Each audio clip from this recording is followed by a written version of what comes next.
So, after I posted the first video on cutting bearded dragon's nails, I cut my younger bearded dragon, Archimedes' nails, to show you guys how to do and look at it.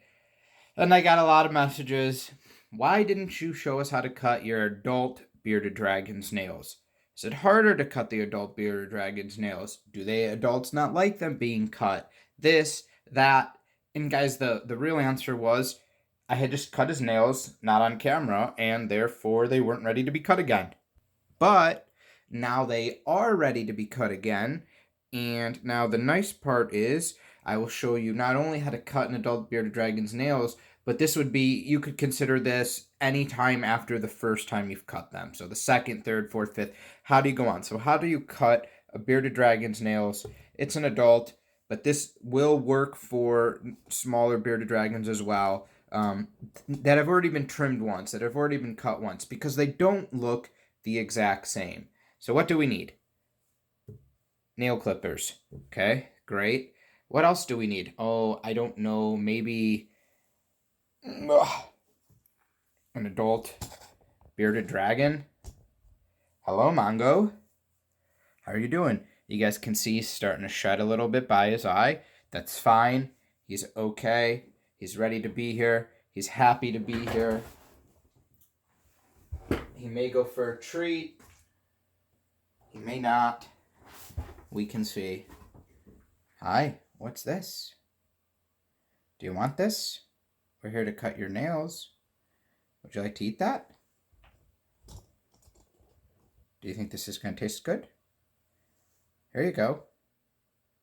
Oh God, he's not hungry. He's mad. I'm just joking. So let's take a look. Before we cut, I want to show off and kind of go over what's going on with his nails.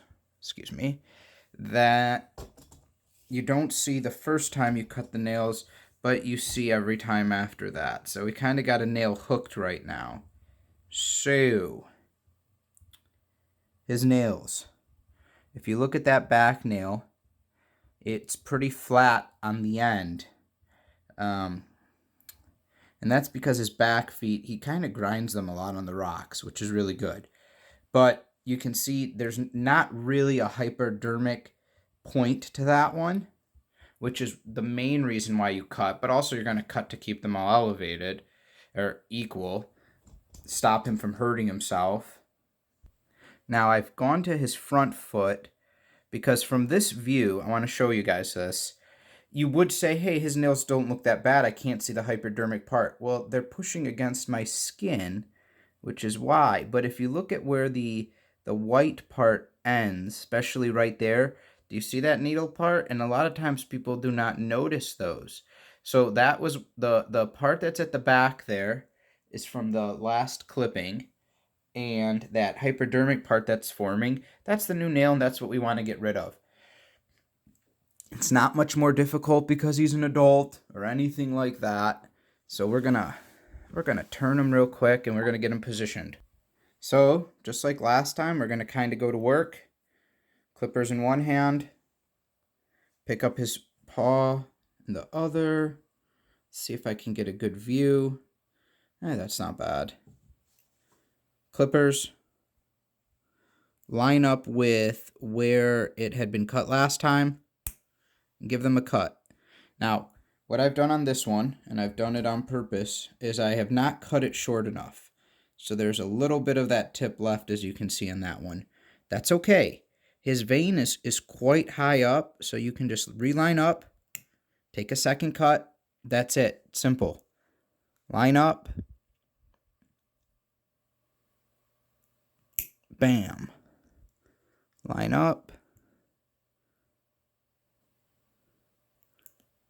Bam.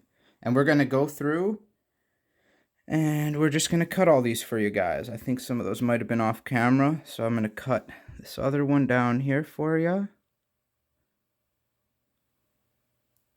There. I want to try to get a really good view. Okay, that's good. Line it up. Very good. Boom. Nice. Tips are gone. I'm going to power through his nails here. One problem you guys could run into when cutting his nails, any bearded dragons or any reptile's nails, a second time is, I'll show you. All right, I had to just get our disgruntled clientele back. Sometimes Mongo gets a little scared when you cut his nails, and he just wants to be hugged. You pick him up, he huddles on your chest for about 2-3 minutes, and he's good. So one thing that can happen, though, as you're cutting their nails for the second time, because it's not as pronounced as the other, when you go to give it a grip and you go to squeeze it, the nail, the whole finger might slide up a little bit. You can fix this. You just put your thumb or any finger on the top to hold it in place. Really simple. That way when you give it a cut, it'll stay down. It doesn't always happen, but that is something that can happen when you're cutting it, you know, the second, the third, anytime after the first cut, where the nail is a little bit sculpted already and not as easy to of a spot to cut. But otherwise, it's super simple to do. You just put your finger right on top, then it can't move, and you give it a snip. And there he goes. He's all trimmed up. You know the test that I like to do. Put him on a nice little towel, because think about this towel. This could be your sweater. This could be your shirt. Go to his paws. Put them down. Pick them up. Are they getting stuck unintentionally? They should still be able to, when you dig in there, get stuck. But are they getting stuck unintentionally? That answer is no. So Mongo, an adult bearded dragon who's been trimmed more than once, he's all set. Thanks, guys. Take care.